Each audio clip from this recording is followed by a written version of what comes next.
ประธานขอให้ข้อมูลอีกอย่างหนึ่งบรรยากาศในการจัดงานนมัสการพระศรีที่มันปีนี้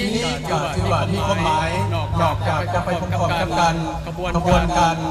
ต่างๆของแขวงสรรพสักก็คือทั่วกรุงสลาของเราโดยเฉพาะในการปฏิบัติใจมติของส่วนใหญ่ครั้งที่ 9ของสุการพัดก็คือการปฏิบัติมติ 6ขององค์คณะพักแขวงของเราและพิเศษในช่วงระยะนี้ก็แมนทั้ง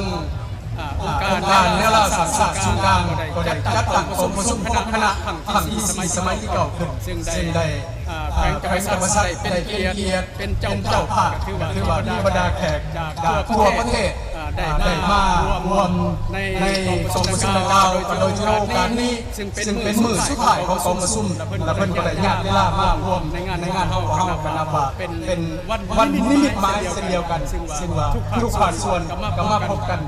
จะเอิญว่าเป็นการบังเอิญเพราะว่าเพิ่นก็เฮ็ดไปตามวาระของเพิ่นแต่ก็ผู้ที่ถือกับงานบุญวัดภูก็เฮ็ดให้เฮามีสีสันตื่นแล้วการต่อไปนี้ขอเชิญพนักงานพบกับขบวนแห่ละครยอดยุคจำนวน150 คนขอเชิญประธานที่ให้เกียรติในตอนนี้ขบวนแห่ขบวนจะแสดงขบวนละครยอดยุค150 คนกำลังเดินทางขบวนออกสู่สนามนาวการนี้ขอเสียงปรบมือต้อนรับขบวนยอดยุคเจ้าประธานพลังที่ประธานได้หับส้มการนำเสนอบทเพลง3บทเพลงห้องแล้วปัจจุบันนี้ทางขบวนแห่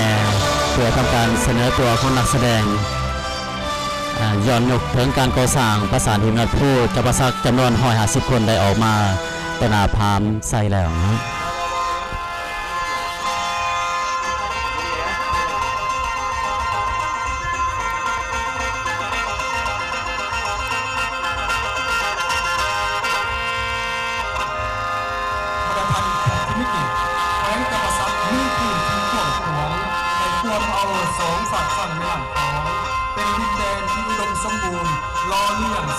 ซุ่มซ่อนมาแต่อดีตจนฮอดปัจจุบันตามประวัติศาสตร์แล้วแขวงจำปาสักเมนอดีตแห่งแขวงจำปานครที่กำเนิดเกิดขึ้นเกือบ1,000 ปีผ่านมามีอาณาเขตกว้างขวางเคยเป็นศูนย์กลางการปกครองทั้งด้านการเมืองเศรษฐกิจวัฒนธรรมสังคมของซุ่มซ่อนยูฮานมาแล้วดังจะเห็นได้เป็นหลักฐานจากห้องห้อยการก่อสร้างที่เป็นบูฮานสถานให้แก่พวกเฮาได้พบเห็นได้แก่ภาษาถิ่นวัดภูจำปาสักพร้อมพื้นที่เมืองบูฮานห้องห้อยอันบูฮานอื่นๆที่ยังยายตามบริเวณต่างๆในทั่วแขวงขบวนที่กำลังเฮผ่านต่อหน้าพามไซในขณะนี้แม่นขบวนนักแสดงจำนวน150 คนจะประกอบในบทละครยอดยุคเป็นการไขตำนานนิทานพื้นบ้านฮักสามเสาข้าวบาเทียนนางมาโลงเรื่องเล่าของพญากรมท่าและนางสีดาเนื้อนุ่งขู่กตัญญูและเสียสละเป็นการแสดงประกอบแสงสีเสียงที่ตื่นตาตื่นใจพุทธบุษเหมือนกระบะดาทานอยู่ในเหตุการณ์นั้นอย่างแท้จริงซึ่งการแสดงจะเริ่มแต่เวลา 19 โมง3 โมงที่เวทีแสดงตีนภาษาถิ่นวัดภูโค้งเศร้าล้านใจเชิญประธานเข้าหับส้มได้โดยบัวเสียคาผ่านประตูแต่ประการใด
ส้มให้แก่ขบวน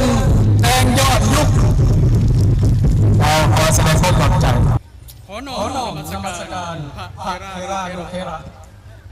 เฮียนทานสอนไส้สุบดรกรรมการศูนย์การพักเลขาพระแขวงเจ้าแขวงจังหวัดศรีโคลกบรรดาทานกรรมการศูนย์การพักบรรดาทานรัฐมนตรีว่าการช่วยว่าการบรรดาทานเจ้าแขวงห้องเจ้าแขวงบรรดาทานเอกอัครราชทูตผู้ตั้งนาทูตต่างประเทศผู้ตั้งนากองสุลใหญ่ต่างประเทศและกองสุลลาวต่างประเทศบรรดาทานผู้ตั้งนาองค์การจัดสรรสากลต่างๆแขกผู้มีเกียรติทานยิ่งทานไส้พ่อแม่พี่น้องชาวแขวงสรรพสักและมวลชนที่เอารวมที่นับถือและแขกทั้งหลายสถานบูฮานวัดกู้จำปาสักและเมืองบูฮานได้รับการก่อสร้างขึ้นในระหว่างครึ่งศตวรรษที่5แห่งพ.ศ.โดยมีการสืบต่อปรับปรุงและขยายการก่อสร้างอย่างต่อเนื่องเพื่อให้มีความสมบูรณ์ครบถ้วนตามแนวความเชื่อถือของศาสนาฮินดูที่ประกอบมีสวรรค์บนสถิตของเทพเจ้าทั้งปวงมีโลกมนุษย์และมหาสมุทรอ้อมหอบตกมาหอดศตวรรษที่13สถานบูฮานแห่งนี้ได้มีการผสมผสานด้านความเชื่อถือเข้ากันระหว่างศาสนาฮินดูและศาสนาพุทธในที่สุดขอหันเอาสถานที่ดังกล่าวมาเป็นวัดของชาวพุทธโดยมีการก่อสร้างพระพุทธรูปเพื่อสักการะบูชาแทนศิวลึงคะซึ่งเป็นตัวแทนแก่พระศิวะที่เป็นเทพเจ้าของศาสนาฮินดูสำหรับงานนมัสการพระสารีวัดแห่งนี้ก็ได้ค่อยๆเปลี่ยนมาเป็นงานในวันสำคัญของพุทธศาสนาซึ่งในเมื่อก่อนเชื่อกันว่าเพิ่นได้จัดงานบูชาพระศิวะในคืนพระจันทร์เต็มดวงคือมือเพ่งของเดือนมะขะหรือเอิ่นว่างานศิวะราตรีเป็นพิธีลอยบาทในแม่น้ำคงคาและประกอบพิธีบูชาเทพเจ้าอยู่เทวสถานเมื่อกลายมาเป็นวัดทางพุทธศาสนาแล้วพิธีดังกล่าวก็ได้เปลี่ยนมาเป็นงานมาฆบูชาตามความเชื่อถือของชาวพุทธเพื่อระลึกถึงนิมิตมงคลที่น่าอัศจรรย์เกิดขึ้นหรือเอิ่นว่าวันจตุรงคสันนิบาตโดยถือเอาเลือกร่วมหมายที่เป็นมหาสการพิธีกล่าวงานนมัสการพระสารีวัดคู่จึงเป็นงานที่มีความสำคัญยิ่งพร้อมได้สืบทอดปฏิบัติสืบทอดกันมาแต่โบราณกาลจนถึงปัจจุบันเฉพาะงานนมัสการพระสารีวัดคู่ประจำปี 2013 นี้ถือว่าเป็นปีหนึ่งที่มีความหมายสำคัญและเป็นปีที่ความสว่างสว่างกำลังออกแข่งขันในการสร้างกระบวนการจัดตั้งปฏิบัติมาที่กองประชุมใหญ่ครั้งที่9ของพรรคแผนพัฒนาเศรษฐกิจสังคมแห่งชาติครั้งที่7ว่าวสภาพแขวงจำปาสักดำเนินการขยายมาที่กองประชุมใหญ่ครั้งที่6ขององค์คณะแขวงและแผนพัฒนาเศรษฐกิจสังคมครั้งที่7ของแขวงเอาสู่ภาคปฏิบัติตัวจริงในปีนี้ความหมายนี้ขอแสดงความกำนับส่งเสริมการเป็นเกียรติของวงของท่านดร.สอนไส้สุวรรณกรรมการศูนย์การพักเลขาแขวงเจ้าแขวงสรรพสักขอแสดงความส่งเสริมขอแสดงความส่งเสริมท่านศาสตราจารย์ดร.พันธุ์พงศ์วงศากรรมการศูนย์การพักประธานศูนย์การแนวเล่าสาขอแสดงความส่งเสริมขอแสดงความส่งเสริมท่านบัวเงินสร้างวงรัฐมนตรีช่วยว่าการกระทรวงแรงข่าววัฒนธรรมและท่องเที่ยวขอส่งเสริมขอแสดงความส่งเสริมท่านนุชจันทร์นพงศ์กรรมการแขวงเลขาเมืองเจ้าเมืองจำปาสักขอแสดงความส่งเสริมขอแสดงความส่งเสริมบรรดาท่านกรรมการศูนย์การพักบรรดาท่านองค์การจัดตั้งและโครงการเสือสารบนพิเศษแมนขอแสดงความยินดีต้อนรับและส่งเสริมบรรดาท่านการนำภาครัฐและแพทย์กรมสุขคณะบริหารงานศูนย์การแนวศาสตร์ทั่วประเทศครั้งที่3สมัยที่9ที่ได้จัดขึ้นที่แขวงสรรพสักขอแสดงความส่งเสริมขอแสดงความส่งเสริมทางการนำแขวงของเมืองแผนการกองแขกที่เชื่อเซินตลอดแม่พี่น้องส่งเข้าแขวงสรรพสักและมวลชนที่ได้มาร่วมอย่างทำท่านั้นขอส่งเสริมข ในโอกาสต่อไปนี้ข้าพเจ้าขอทุกเกียรติเยี่ยนเซินผ่านดร.หลวงของไส้ห้องเจ้าแขวงจำปาสักประธานคณะกรรมการงานนมัสการพระสังฆีวันผู้มรดกโลกประจำปี 2013 ได้ขึ้นกล่าวรายงานการเยี่ยมและแผนการเคลื่อนไหวของงานบุญต่อสีสุนุ่มขอเรียนเชิญ นอกนมัสการอาเทนาโนเทนาเยี่ยนพันดร.สมไทยศรีบรรดรกรรมการศูนย์กลางผักเลขาคณะบริหารผักแหลงเก่าแขงกับผักอีกลประธานการนำคำรัฐที่มีเกียรติที่มาจากศูนย์กลางต่างแขวงต่างประเทศพ่อแม่พี่น้องเศร้าแขวงจังหวัดสักและมวลชนที่เขารวมอยู่ในพื้นแดนแท้ข้าพเจ้าผู้ซึ่งเป็นเกียรติอย่างสูงที่ได้ตั้งนาคณะพิจารการงานคือตั้งนาคณะพระมหาคันข้องแขวงเด็ดประทุนมาเผาข้าวแขวงจังหวัดสักขอแสดงความยินดีต้อนรับและกำลังต้นเพื่อการเป็นเกียรติของรวมอนุคุณของบรรดาการนำพักจากศูนย์กลางจากบรรดา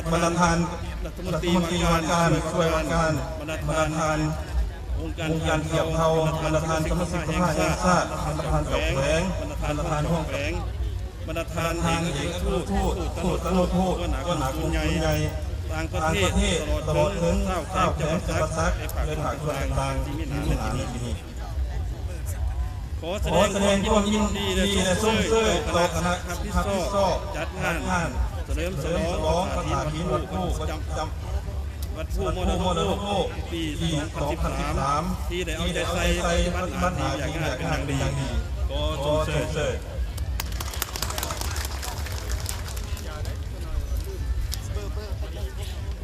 งานนมัสการภาษาจีนจำพรรษาเมนงานประเพณีที่สืบทอดกันมาตั้งแต่โบราณกาลปีนี้โมได้เวียนมาบนกระบอกวันนึงได้จัดขึ้นในทางบรรยากาศที่ตัวพักตัวกองทัพตัวกองชนเผ่าต่างๆร่วมโอสโภเมนต้นส้นเศร้าจังหวัดสักร่วมออกแข่งขันกันปฏิบัติมาติกองประชุมใหญ่ครั้งที่เก่ากองทุนทางผักปฏิกองใหญ่ครั้งที่6ของคณะแขวงแผนพัฒนาเศรษฐกิจสังคมปีครั้งที่7ด้วยขบวนการ4มุกสรุและภายใต้การสีน้ำสายอย่างเสร็จสิ้นจากศูนย์กลางภาคบาลและบวกกับความสมัครที่ร่วมทำพิโซการคุ้มคณะภาคองค์การปกครองต่างๆตลอดให้ร่วมมือสนับสนุนเป็นอย่างดีของพ่อแม่ประชาชนหวังยิ่งว่าบรรดาทานเกียรติบรรดาทานที่เข้างานมีความหวังชื่นและประกอบควรในการอนุรักษ์รักษาของวัฒนธรรมที่ประเพณีงามให้ยืนยงตลอดไปถึงมันเป็นนาทีพันธะของตัวของชนจะต้องปฏิบัติแข็งของเขาในชุดนี้อีกนึงข้าพเจ้าขอแสดงความขอบใจเป็นอย่างสูงยังบรรดาการนำผักรัฐแขกผู้มีเกียรติภายในต่างประเทศโอเมประชาชนที่ได้เสียสละเวลานี้พาของในงานนมัสการหินผู้ประจำปี 2013แต่พ่อขอบควรวัดใจแห่งงานนี้มีผลสำเร็จอย่างงามขอไว้พรบรรดาทานมีสมภาพแข็งมีผลสำเร็จในหน้าที่การงานผ่านทุกวันโอกาสที่หมายนี้ได้เป็นหนึ่งดีนี้ข้าพเจ้าขอถือเป็นเกียรติเชิญประธานดร.สนไทยศรีบรรดรกรรมการศูนย์กลางผักเล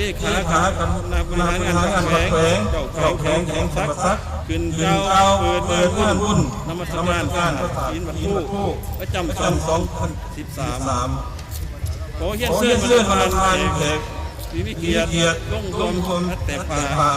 ปล่อยนกเด็ดดีกองไส้กวาดเพื่อเป็นงานนมัสการพระธาตุหินวัดผู้ประจำปี 2013เป็นการขอเฮียนเสื้อมาตรฐานกรรมการศูนย์กลางการรัฐมนตรีส่วนราชการผู้ต่างนาจากบรรดาแขวงนครหลวงมาตรฐานเอกอัครทูตหัวหน้ากลุ่มคนใหญ่ผู้ต่างนาการจะต่างสาส้นแขกเกียรติการยิ่งสร้างแขวงจังหวัดสักและมณฑลเขาห่วงมีอาเพศทั้งหลาย มื้อนี้ข้าพเจ้ารู้สึกเป็นเกียรติอย่างสูงในภาคภูมิใจยิ่งที่ได้ร่วม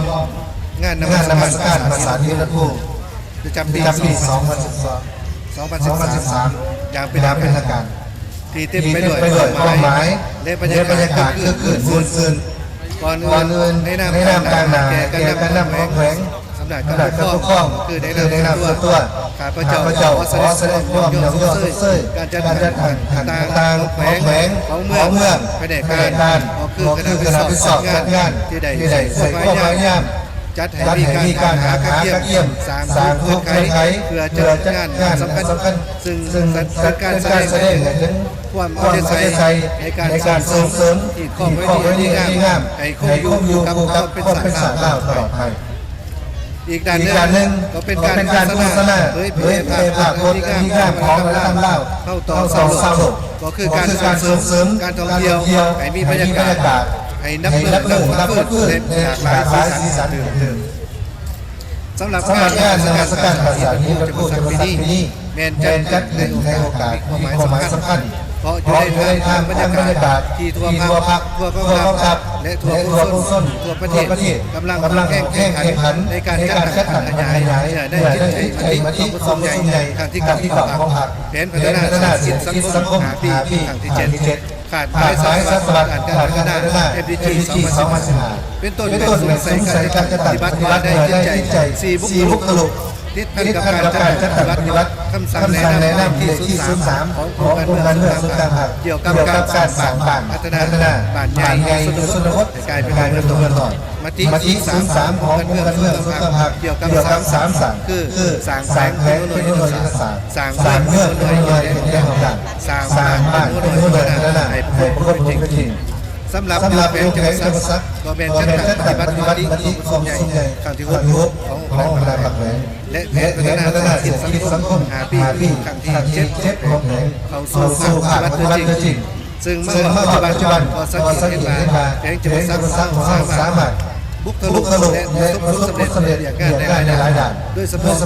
การจัดปฏิบัติเหตุตัวรอบในการ3ซึ่งการเป็นบทเรียนที่นักเรียนให้แก่การสอนการเมืองการพัฒนาชนบทต่างๆตาม4ใน4หมายให้มีความเกี่ยวโยงกับอย่างบริสุทธิ์ณโอกาสที่มีความหมายสำคัญอีกเท่านึงในนามคณะพรรคและองค์การปกครองแขวงตลอดเดินมาสมัครสาวแห่งซักข้าพเจ้าขอแสดงความขอบใจสูงต่อบรรดาประเทศองค์การจัดการสังคมต่างๆที่ได้ให้การสนับสนุนทางด้านการงบประมาณเงินเขาได้เหยียดงานการวางแผนปกครองการศึกษาและการบูรณะปฏิสัมพันธ์เส้นจากองค์การยูเนสโกจากรัฐบาลญี่ปุ่นรัฐบาลฝรั่งรัฐบาลอิตาลีรัฐบาลอินเดียรัฐบาลสาธารณรัฐเกาหลีและภาคส่วนอื่นของลาวและองค์การสากลจำนวนหนึ่งข้าพเจ้ายังยิงมาในอนาคตบอกทางการสืบต่อการสนับสนุนช่วยเหลือแก่มนุษย์โลกและผู้จะประสานต่อไปอีกท้ายนี้ขอใส่คอนเสิร์ตมายังบรรดาทานกรรมการฝ่ายการพรรคบรรดาทานรัฐมนตรีส่วนราชการบรรดาทานนำคณะแขวงนครหลวงบรรดาทานเอกอัครราชทูตบรรดาผู้สูงใหญ่ผู้ต่างดาวการจัดการสากลบรรดาทานที่มีเกียรติทั้งภายในและต่างประเทศตลอดถึงพ่อแม่พี่น้องสร้างแห่งจังหวัดซักและผู้ที่มาร่วมงานทุกคนขอให้ทุกคนจงมีสุขภาพแข็งประสบผลสำเร็จในหน้าที่การงานมีความสุขความเจริญมีจิตใจเบิกบานวันเสริมตลอดปี2013ด้วยณโอกาสสง่าราศีและเป็นสิริมงคลข้าพเจ้าขอประกาศเปิดงานนมัสการภาษาที่พระผู้โลกประจำปี2013ที่แขวงจังหวัดซักนับแต่เวลานี้ต้นไปขอขอบใจขอเชิญทางเจ้าแขวงจังหวัดซักและขอเชิญประธานทางศาสนาจารย์ดร.พันธุ์กิจพรรษาท่านโรเบิร์ตซับลงท่านจักรพงษ์และประธานนำได้เป็นเกียรติปล่อยนกตัดแผ่นผ่าปล่อยลูกโป่งและยิงบอลใส่เข้าป่าขอเชิญ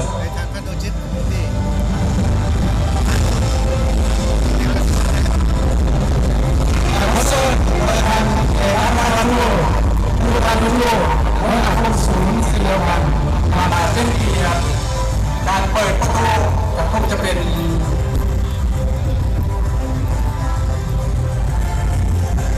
เจ้า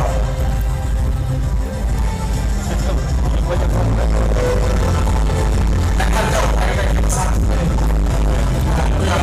เด็กคนหนึ่งก็จะนำน้องไปเป็นสักเขาจะต้องประตูโบกบินสู่ท้องฟ้า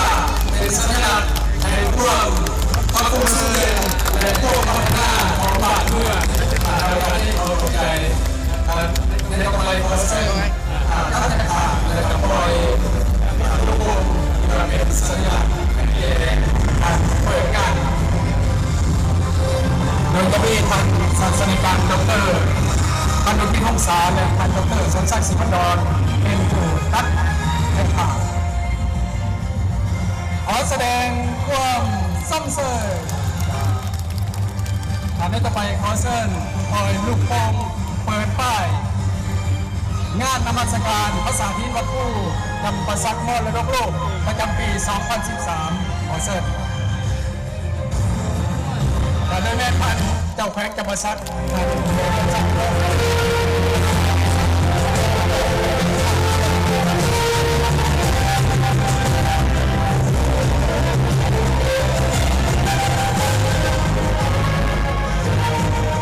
ต่อไปนั้นมีกองไส้เก้าบาทขอซ่อนพันศาสตราจารย์ดร.พันดงจิตคงสาเป็นเกียรติตีกองไส้เก้าบาทขอเส้นทางเริ่มต้น1 2 3 4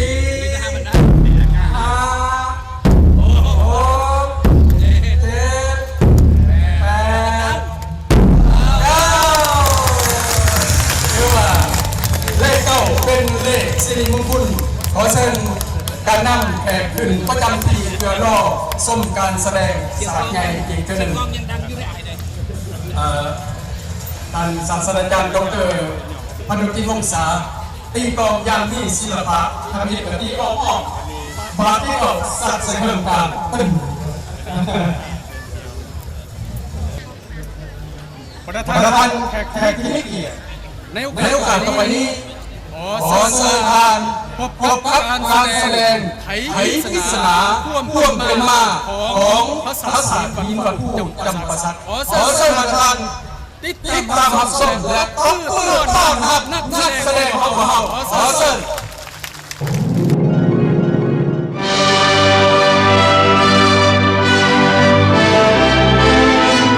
บรรดาทานแขกที่มีเกียรติต่อไปนี้บรรดาทานจะได้พบกับการแสดงบทย้อนยุคไขปริศนาความเป็นมาของการก่อสร้างปราสาทหินวัดผู้จำปาสัก ออกแบบโครงหางประดิษฐ์สอนและกำกับการแสดงโดยศิลปินแห่งศาสตร์อาจารย์ลำทองโพธิวงศ์ห้องอำนวยการกองศิลปากรแห่งศาสตร์พร้อมด้วยศิลปินดีเด่นอาจารย์วิประสงค์สุวรรณวงศ์หัวหน้าแผนกจัดตั้งการแสดงกรมศิลปะการแสดงและอาจารย์ภูเงินบัวศรีห้องหัวหน้าแผนกแถลงข่าววัฒนธรรมและท่องเที่ยวแขวงจำปาสักนำแสดงโดยน้องนักศึกษาจากมัธยมสมบูรณ์จำปาสักมัธยมสมบูรณ์โพลงามมัธยมสมบูรณ์ดอนตลาดและจากวิทยาลัยคู่ปากเซ่รวมนักแสดงทั้งหมด758 คนให้การกำกับการฝึกซ้อมและการแสดงโดยวิชาการจากกระทรวงแถลงข่าววัฒนธรรมและท่องเที่ยวแผนกแถลงข่าววัฒนธรรมและท่องเที่ยวแขวงจำปาสักบรรดาครูอาจารย์จากมัธยมสมบูรณ์จำปาสักมัธยมสมบูรณ์โพลงามมัธยมสมบูรณ์ดอนตลาดและวิทยาลัยคู่ปากเซ่ประกอบเครื่องแต่งกายอำนวยความสะดวกในการฝึกซ้อมและการแสดงโดยอนุกรรมการการแสดงและกลุ่มบริษัทยิงโศกไส้ทั้งหมดอยู่ภายใต้การสีนำของกระทรวงแถลงข่าววัฒนธรรมและท่องเที่ยวแผนกแถลงข่าววัฒนธรรมและท่องเที่ยวแขวงจำปาสัก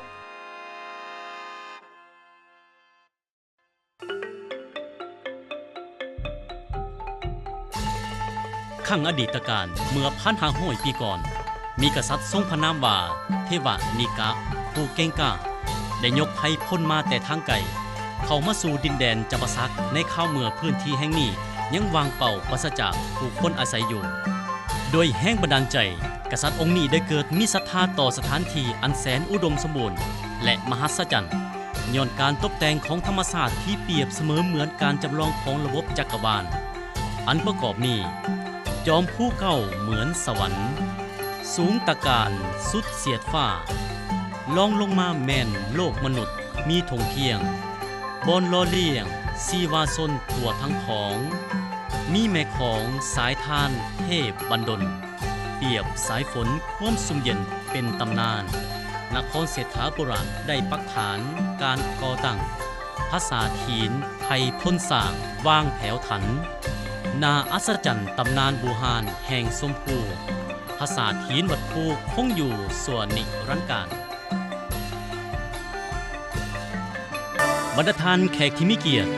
ภายใต้ระบอบสาธารณรัฐประชาธิปไตยประชาชนลาวประชาชนลาวบรรดาเผ่าได้มีโอกาสเป็นเจ้าของประเทศชาติอย่างเต็มเปี่ยมทุกคนล้วนแต่มีความภาคภูมิใจและเฮ็ดทุกสิ่งอย่างเพื่อประกอบส่วนเขาในการปกปักรักษาและสร้างสาประเทศชาติภายใต้การนำพาของพรรคการคุ้มครองของรัฐพร้อมเดียวกันมรดกมูลเสื่อทางด้านวัฒนธรรมมูลเสื่อทางประวัติศาสตร์และมูลมรดกทางด้านธรรมศาสตร์ก็ยิ่งได้รับการเอาใจใส่คุ้มครองปกปักรักษาและส่งเสริมคุณค่าให้ตำบลนำการเวลาที่ผ่านกายมานับพันปีกายภาพของสถานบูฮานและโครงสร้างทางสถาปัตยกรรมเกือบทั่วทุกบ่อนสำรุดสุดโทรมเพพังสูญหายไปตามกาลเวลาแต่สิ่งที่ยังเป็นอมตะและคงอยู่อย่างบ่มีวันจางหายนั่นคือความมีคุณค่าทางด้านมรดกวัฒนธรรมความมีศรัทธาอย่างบ่มีวันเสื่อมคลายของปวงชนต่อสถานที่อันน่าสักการะบูชาแห่งนี้ซึ่งได้สืบทอดจากหลายเส้นคนจนตราบเท่าถึงปัจจุบันโดยเล็งเห็นถึงคุณค่าและความหมายสำคัญคือดังกล่าวพรรครัฐบาลสาธารณรัฐประชาธิปไตยประชาชนลาวก็ได้ให้ความสำคัญพร้อมวางนโยบายในการคุ้มครองอนุรักษ์ปกปักรักษามรดกวัฒนธรรมของชาติให้คงอยู่ตลอดไปและในท้ายปี 2001 องค์การเพื่อการศึกษาวิทยาศาสตร์และวัฒนธรรมขององค์การสหประชาชาติหรือยูเนสโกได้จดทะเบียนเอาสถานบูฮานวัดภูพร้อมพื้นที่วัฒนธรรมจำปาสักเข้าในบัญชีมรดกโลกทางด้านวัฒนธรรมบนเงื่อนไขที่โดดเด่น3ประการคือ 1. กลุ่มภาษาถีนวัดภูแม่นหลักฐานอันโดดเด่นของอารยธรรมของบูฮานในระหว่างศตวรรษที่7หาศตวรรษที่14แห่งคริสตศักราช 2. เป็นหลักฐานพิสูจน์ให้เห็นอย่างเด่นชัดทางด้านหัวคิดประดิษฐ์สร้างในการค้นคว้าออกแบบซึ่งเฮ็ดให้การก่อสร้างนั้นมีความกลมกลืนกับสภาพแวดล้อมทางธรรมชาติอันสวยงามและ 3. สิ่งก่อสร้างโบราณสถานต่างๆในทั่วเขตนี้แม่นแสดงถึงศาสนาฮินดูแสดงถึงสายผูกพันระหว่างมนุษย์กับธรรมชาติสิ่งก่อสร้างอย่างใหญ่จากสายแม่น้ำของหาทีนภูแม่นการออกแบบสั้นเลิศและผู้ประติมากรรมวิจิตรกรรมล้วนแต่แม่นฝีมือสั้นเอกพิสูจน์ให้เห็นถึงอุดมการณ์และศรัทธาอันแห้งกล้าต่อศาสนาทั้งหมดนี้คือความภาคภูมิใจในเกียรติศักดิ์ศรีของความเป็นศาสตร์ลาวที่แสดงให้ชาวโลกรับรู้ว่าศาสตร์ลาวเป็นศาสตร์หนึ่งที่มีประวัติศาสตร์อันยาวนานมีอารยธรรมมีวัฒนธรรมอันสูงส่งเป็นเอกลักษณ์ควบคู่กับความเป็นศาสตร์ตั้งแต่อดีตจนตราบเท่าถึงปัจจุบันจนเป็นที่ยอมรับต่อคุณค่ามรดกดังกล่าวให้กลายเป็นมรดกแห่งโลกอย่างน่าสรรเสริญ